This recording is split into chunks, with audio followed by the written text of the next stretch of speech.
Kumusta mga ka-Diskarte Chicks? Welcome back sa ating YouTube channel.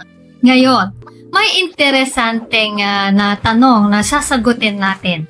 Paano daw ba maka-score sa kaibigan mo? So, shout out sa nag-request ng topic na ito. Tara, simulan na natin to at wala nang paligay-ligay pa.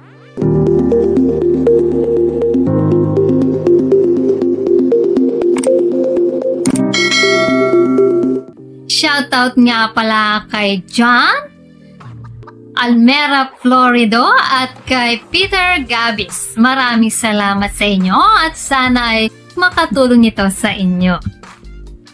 Mga ka-Diskarte Chicks, hindi ko man ito na-experience personally pero heto ang mga suggestion ko sa inyo. Kung sakaling gusto nyo umangat ang level ng relasyon nyo mula sa magkaibigan hanggang sa something more. Number 1, assess the friendship level. Unang-una mga guys, siguraduhin muna natin na friends lang talaga ang turingan ninyo sa isa't isa.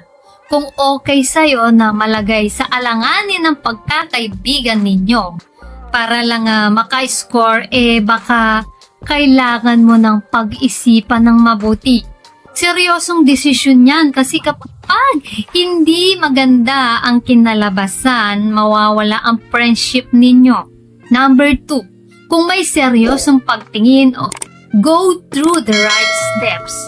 Kung gusto mo talaga ng mas malalim na relasyon, seryosohan na, dapat dahan-dahan at may respeto. Ayain mo muna siya ng isang dinner or coffee date.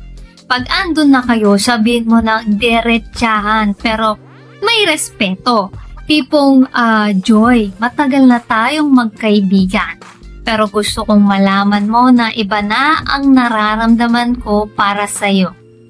Kaya, kailangan magpakatotoo ka at wala nang paligoy-ligoy. Number 3, prepare for any outcome. Ito lang mga guys, pag ginawa mo yan, dalawang posible na resulta lang yan. Una, maaaring magulat siya at lumayo or baka naman gusto ka rin pala niya. Kung gusto mong mag-take the risk, then go for it. Maraming magkaibigan na nagkakatuluyan, so you'll never know kung hindi mo susubukan. Number 4, kung casual lang ang nasa isip mo. Ngayon, kung ang goal mo lang talaga ay casual tipong friends with benefits, ibang usapan na yan. Alamin mo kung handa kang mawala ang friendship sa ganitong setup. May mga tao na hindi okay sa ganitong arrangement. Tanungin mo muna sa sarili mo, handa ba akong ma-offend o mag-iba ang tingin niya sa akin? Kung oo, then, pwede mong itanong pero dapat harapin ang anumang magiging resulta. Pero bago tayo magpatuloy, kung hindi ka pa nakakapag-subscribe, baka naman, i-hit mo ng subscribe button. Now na. Kasi now na. Number 5, maintain respect and boundaries. Mahalaga mga guys na kung sakaling pumayag siya sa anumang arrangement na magkasunduan nyo, ang respeto at boundaries ay dapat laging nandyan. Tandaan natin, huwag sirain ng tiwala para lang sa pansariling kasiyahan.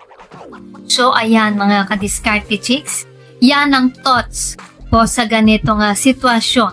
Medyo tricky pero kung handled ng maayos at may respeto, pwede ring maganda ang kahinatnan. Sana ay may natutunan po kayo sa video natin ngayon.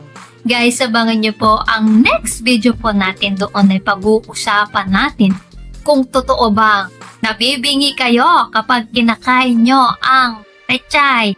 O yan ha, abangan nyo po yan. Please comment down below ang inyong mga reaction sa ating video ngayon.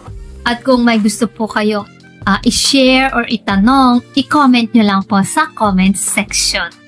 Kung nagustuhan nyo po ang video na ito, ay huwag kalimutang mag-like, share, and subscribe para sa iba pang useful na content tulad nito. Maraming salamat sa panonood. Hanggang sa susunod na video, Mag-ingat kayo palagi. Let's spread love.